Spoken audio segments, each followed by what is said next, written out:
Como vai? Tudo bem?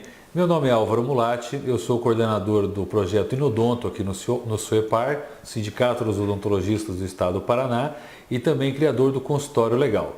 Nesse vídeo eu vou falar com vocês sobre as relações trabalhistas na odontologia.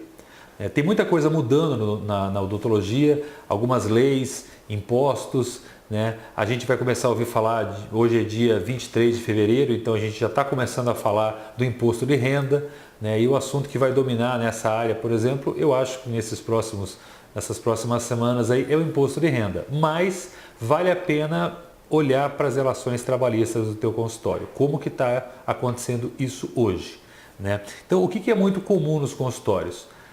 O dentista ele trabalha geralmente como pessoa física, a maioria dos consultórios trabalham assim, então o dentista vai até a prefeitura, ele tira o seu alvará, ele tem a sua licença sanitária e ele começa a atender os pacientes.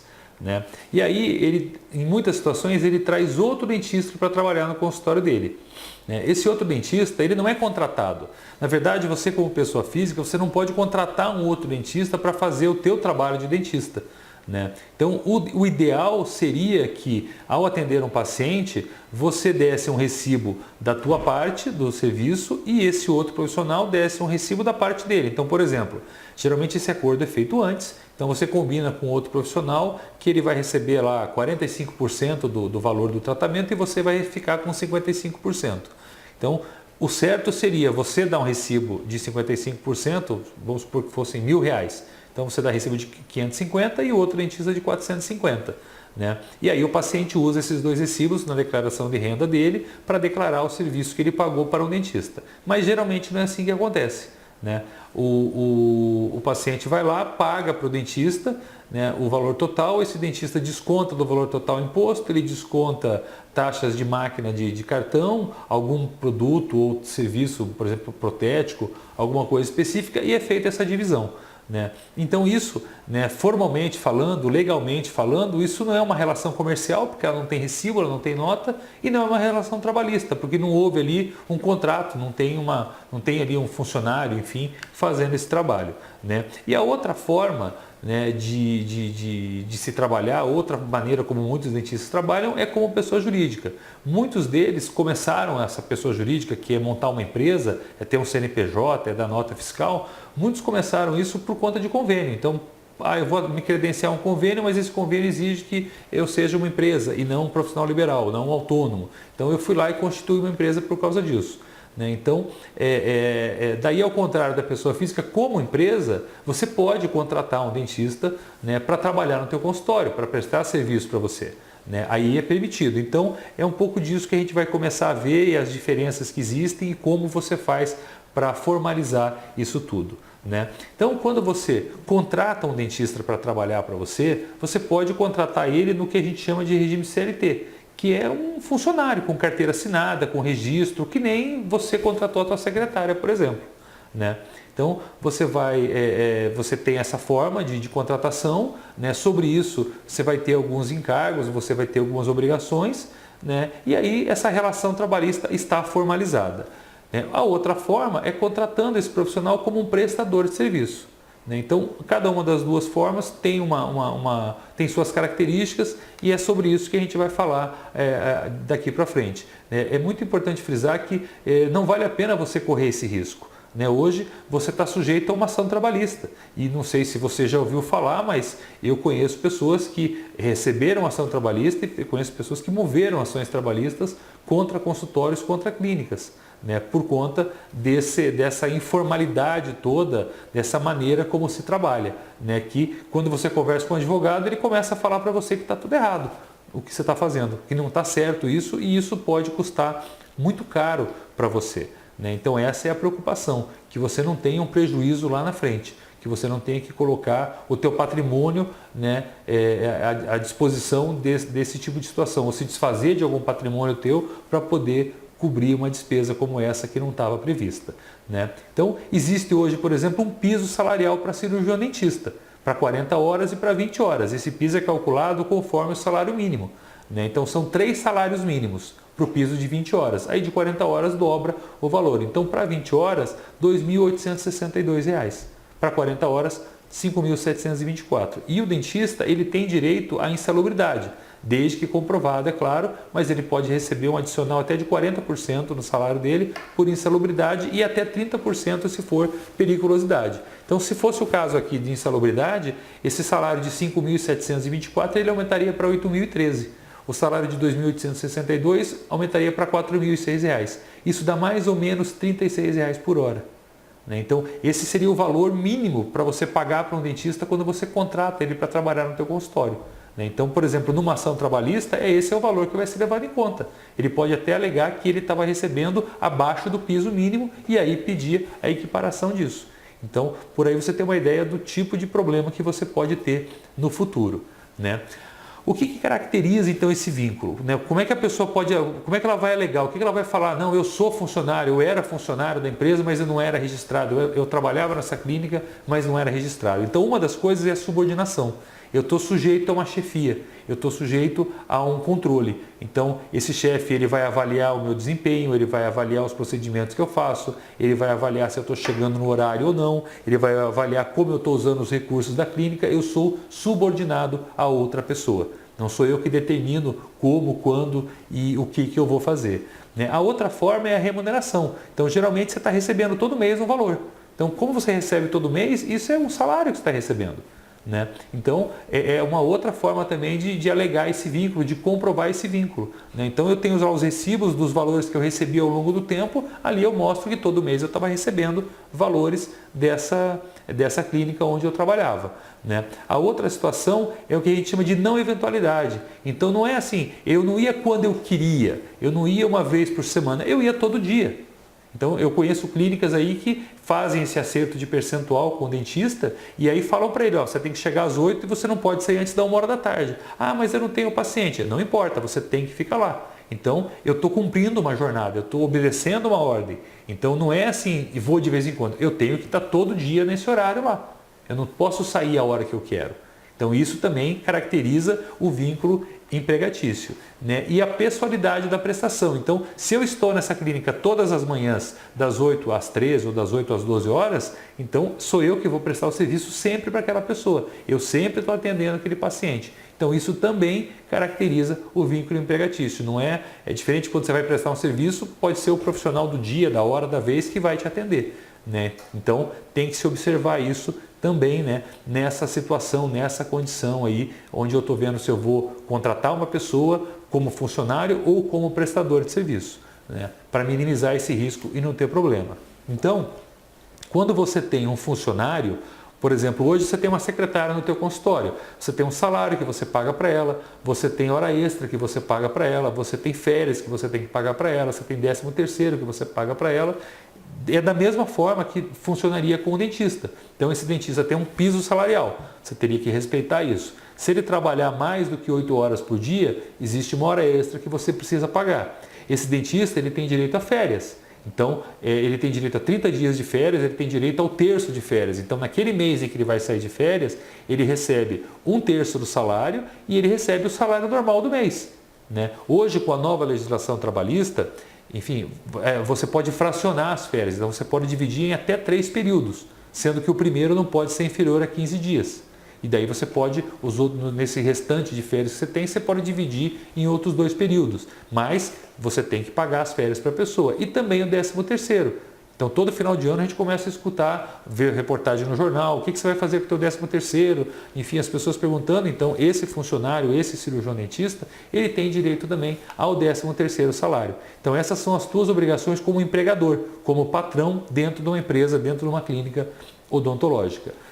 E sobre esses salários que você paga, você como empregador tem encargos. Então, quem está lá, o funcionário, ele tem que contribuir, por exemplo, com o INSS. Então, você paga o salário dele, você desconta um percentual, esse percentual vai de 8% a 11%, dependendo do valor que ele recebeu. Então, você recolhe e paga para o INSS. O governo determina que o empregador tem que recolher e pagar. Ele não vai deixar para o funcionário pagar. Se houver imposto de renda, você recolhe também, depois ele faz a declaração de ajuste e vê se ele vai ter a pagar ou a receber, mas você como empregador, você tem outros 2 encargos sobre esse salário. Você tem que recolher INSS Então, o empregador contribui com uma parte, o empregado contribui com outra. Só que o empregador ele vai ter que recolher ali 22% do INSS. E aí existem mais o que eles chamam de Sistema S, SESC, Senat, Sebrae, que tem um valor, um percentual de 5,78% sobre o salário. Então, esse total de encargos ele chega a 27,78%. Esse é a quantidade de percentual, vamos dizer assim, o percentual que você vai ter que pagar sobre o salário dele, né, todo mês. Então isso dá quase 30% do salário. Então um salário de R$1.000, você tem que contribuir com R$ 277,80. É a tua parte como empregador. E além disso, você tem que recolher o fundo de garantia. O fundo de garantia é 8%. Então 8% sobre o salário é o valor que você vai recolher, né, todo mês no salário pago para os teus funcionários.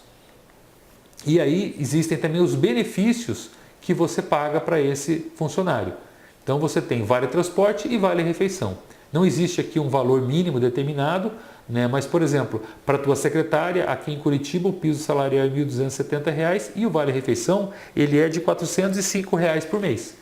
Então você tem que pagar no mínimo isso todo mês de vale refeição. Tem empresas que pagam vale alimentação também. Então aí vai depender da tua política de RH, né? De como você vai fazer essa relação com os teus funcionários. Né? Mas é um valor a mais que você tem que pagar para esses funcionários teus dentro da tua clínica, dentro do teu consultório. A outra forma de você regularizar isso, formalizar isso, é através de um contrato de prestação de serviço. Então você pode optar em não contratar esse cirurgião dentista como funcionário, mas ele pode ser contratado como um prestador de serviço. Então o cuidado que você tem que ter aqui é para não gerar um contrato de prestação de serviço e querer que essa pessoa cumpra uma carga de funcionário. Então, como prestador de serviço, existe ali, por exemplo, a frequência, a eventualidade, a subordinação. Então, tudo aquilo que caracteriza vínculo, você não vai poder fazer na prestação de serviço. Então, por exemplo, um prestador de serviço, ele vai no máximo 2 dias por semana no teu consultório. Ele não vai todo dia. Então, você vai combinar com ele, você vai determinar os dias que ele vai, para que você saiba como que você pode organizar a tua agenda. Então, por exemplo, eu sou prestador de serviço, eu vou trabalhar no teu consultório. Então eu chego e falo para você, olha, eu posso vir na terça e na quinta. Então toda terça e quinta você pode agendar paciente que eu estou comprometido com você. Eu venho trabalhar aqui. Se eu chegar no teu consultório na terça-feira, por exemplo, e o meu último paciente for às 4 horas, eu posso ir embora. Você não pode me obrigar a ficar lá. Se eu tenho paciente só a partir das 10, eu posso chegar às 9h45. Eu só vou receber se eu tiver paciente para atender, mediante o contrato que foi feito. Então aí começa a haver essa diferenciação entre um funcionário e um prestador de serviço. Então o prestador de serviço ele tem liberdade de jornada, ele tem liberdade de horário.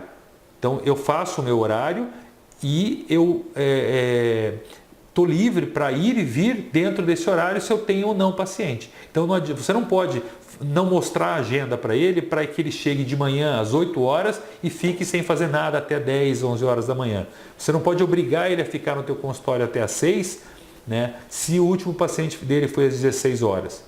Você pode conversar com ele, você pode pedir para ele ficar, enfim, mas obrigar você não pode e você não pode fazer nenhum tipo de retaliação também por causa disso. Então tem que tomar esse cuidado aí, né, quando você contrata um prestador de serviço no teu consultório. E o prestador de serviço, sobre o valor que você vai pagar para ele, você também existem encargos sobre esses contratos. E você, como contratante, é quem tem que pagar esses encargos. Mas não é que você vai pagar o valor do serviço prestado mais o encargo. Você vai descontar do valor que você tem que pagar os encargos que você tem, que existem sobre esse contrato. Então, por exemplo, INSS é um deles. Você tem que recolher 11% do valor gerado de INSS. Então, por exemplo, se esse prestador de serviço, a produção dele for de R$1.000 no mês, você vai ter que pagar uma guia de INSS de 11%, que dá R$110. Então, você vai lá, paga a guia, entrega para ele R$890 em dinheiro, cheque ou transfere para ele e dá a guia de R$110. Se houver imposto de renda, se ele gerou um valor acima de R$1.900, você recolhe o imposto de renda também e entrega para ele. Tudo isso ele vai usar depois na declaração de ajuste dele.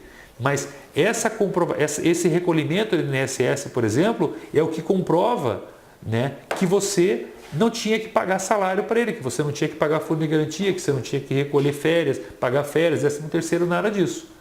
Então, além das questões de horário, de subordinação, existe também essa questão de INSS, de contrato. Então, recolha o INSS. Isso vai provar que você não tinha essa pessoa como funcionário, e sim como prestador de serviço, né? Então, se o profissional não quiser ter o desconto, mude de profissional, procure outro, mas não corra o risco, né?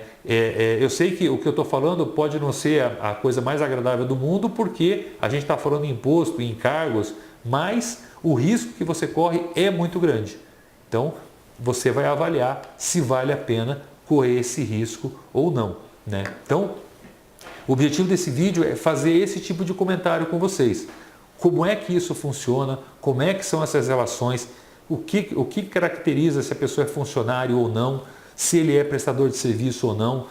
O registro que a gente fala, está registrado em carteira. Então, isso é uma das coisas é uma das situações que está mudando, né? A gente teve uma mudança de imposto esse ano, que foi a do Simples. A gente teve uma mudança no imposto de renda 2 anos atrás, que foi a obrigação de identificar o CPF de quem estava pagando, né?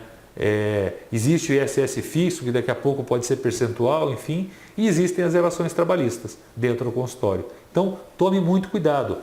Mesmo que você tenha um consultório só, uma secretária, vai 1 ou 2 dentistas lá de vez em quando prestar serviço para você, formalize isso, regularize isso, não corra riscos, né? Não corra riscos. A gente tem, eu brinco sempre com isso, a gente tem aí 300 mil dentistas no Brasil e mais de 1 milhão de advogados.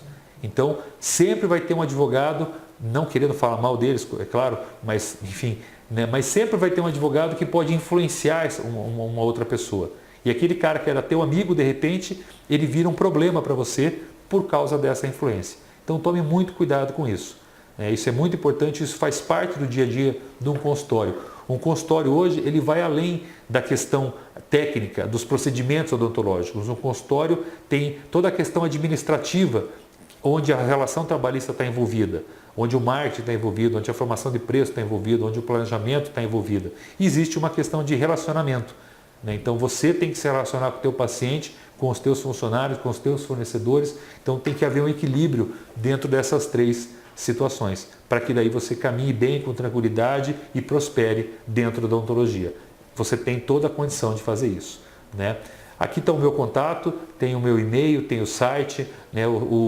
Se você tiver alguma dúvida, enfim, algum comentário, fique à vontade, poste, manda mensagem, no que a gente puder, a gente vai te ajudar, tá bom? Muito obrigado pela tua atenção e até o próximo vídeo.